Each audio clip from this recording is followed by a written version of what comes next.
በታሪክ ታላቅ ስም ያለው ማንቸስተር ዩናይትድ አሁን ላይ የያዘው የዝውውር አቅጣጫና የስብስብ ግንባታ ሂደት ለቀጣዩ የውድድር ዘመን ምን አይነት መልክ ይኖረዋል? ክለቡ በክረምቱ የዝውውር መስኮት የ100 ሚሊዮን ፓውንድ ገቢ ከሽያጭ ለማግኘት እያለመ ሲሆን 8 ተጫዋቾችንም ሊሸኝ እንደሚችል መረጃዎች ይጠቁማሉ። በዛሬው ዘገባችን በበርካታ የስፖርት ተንታኞች ዘንድ መነጋገሪያ የሆኑትን የዩናይትድ ስልታዊ ስህተቶች፣ የብሩኖ ፈርናንዴዝን የውል ጉዳይና የመሃል ሜዳ አማራጮችን በጋዜጣዊ እይታ እናያለን። እስከ መጨረሻው አብራችሁን በመቆየት የክለቡን የወደፊት ስኬት የሚወስኑ ነጥቦችን ይረዱ።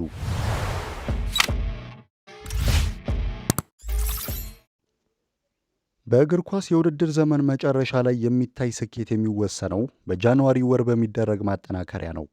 የዩናይትድ አመራሮች ባለፈው የጃንዋሪ መስኮት ዝምታን መምረጣቸው አሁን ላይ በክለቡ ላይ ተጽዕኖ እያሳደረ መሆኑን የስፖርት ጋዜጠኞች ይተነትናሉ።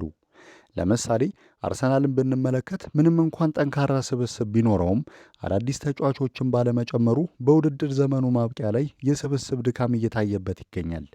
በአንጻሩ ማንቸስተር ሲቲ በየዓመቱ በጃንዋሪ ዝውውር በማድረግ ስብስቡን ያድሳል። ይህም በኤፕሪልና ሜይ ወራት ክለቡ በጉልበት እንዲቀጥል ይረዳዋል።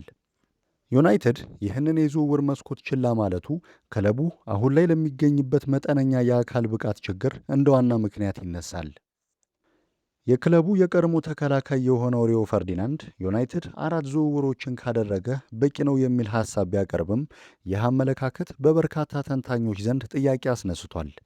ዩናይትድ በሚቀጥለው የውድድር ዘመን በበርካታ ውድድሮች ላይ ለመሳተፍ ቢያንስ 8 አዳዲስ ተጫዋቾችን እንደሚፈልግ ይገመታል። ክለቡ 8 ተጫዋቾችን ለመሸጥ አቅዶ 4 ብቻ የሚያስፈርም ከሆነ የስብስብ ብዛቱ ይቀንሳል።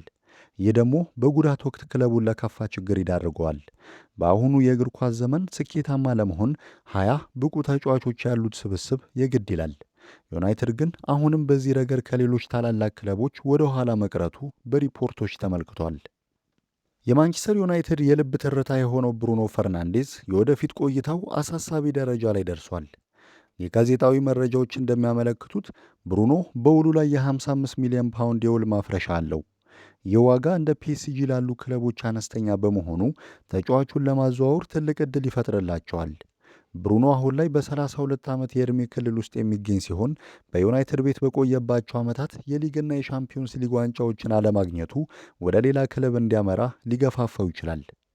ክለቡ ይህንን ቁልፍ ተጫዋች ማጣት ካልፈለገ ለብቃቱ የሚመጥን የቡድን ግንባታ በአስቸኳይ ማከናወን ይኖርበታል። ዩናይትድ ካሲሜሮን ሊተካ የሚችል ተጫዋች ፍለጋ ላይ ነው። ከዌስትሃም ሊመጣ ይችላል ተብሎ የሚወራው ማቲያስ ፈርናንዴዝ በስታቲስቲክ ረገድ የሚገርም ብቃት አለው። በተለይም ኳስን በመከላከልና ወደፊት በማድረስ ረገድ ከሳንድሮ ቶናሊ የተሻለ ቁጥርም አለው። ሆኖም የፓስ ስኬቱ ዝቅተኛ መሆኑ ለዩናይትድ የጨዋታ ስልት ይስማማል የሚለው ጥያቄ ጋዜጠኞች የሚያነሱት ነጥብ ነው። ክለቡ በከፍተኛ ደሞዝ የሚከፈለውን ካሲሜሮን በመሸኘት በመሃል ሜዳ ላይ ወጣትና ጉልበት ያለው ተጫዋች ለመተካት የሚያደርገው ጥረምት የክረምቱ ትልቁ አጀንዳ ይሆናል። ሌላው ሊታይ የሚገባው ጉዳይ የዩናይትድ የተጫዋቾች ጉዳት ነው። እንደ ማርቲኔዝ፣ ሾው እና ማጓየር ያሉ ተጫዋቾች በተደጋጋሚ ለጉዳት መዳረጋቸው የክለቡን የሕክምናና የአካል ብቃት ዝግጅት ክፍል ጥያቄ ውስጥ ይከተዋል። ተጫዋቾች በሳምንት አንድ ጨዋታ ብቻ እየተጫወቱ እንኳን ለምን ይጎዳሉ የሚለው ጥያቄ መልስ ይፈልጋል። በሚቀጥለው ዓመት የጨዋታዎች ብዛት ስለሚጨምሩ ዩናይትድ ይህንን መዋቅራዊ ችግር ካልፈታው አዳዲስ ዝውውሮች እንኳን ውጤት ላያመጡ ይችላሉ። ማንቸስተር ዩናይትድ በክረምቱ የዝውውር መስኮት የሚወስዳቸው እርምጃዎች የክለቡን የወደፊት አቅጣጫ ይወስናሉ። ብሩኖ ፈርናንዴዝን ማቆየት፣ ስብስቡን በብዛት ማሳደግና የሕክምና ክፍሉን ማዘመን የቅድሚያ ተግባራት ናቸው። የእግር ኳስ አፍቃሪዎችም ክለቡ እነዚህን ችግሮች እንዴት ይወጣቸዋል የሚለውን በጉጉት እየተጠባበቁ ነው። እርሶስ ስለ ዩናይትድ የክረምቱ ዕቅድ ምን ያስባሉ? ብሩኖ ሊሸጥ ይገባል ወይስ ሊቆይ? ሐሳባችሁን በኮሜንት አጋሩን።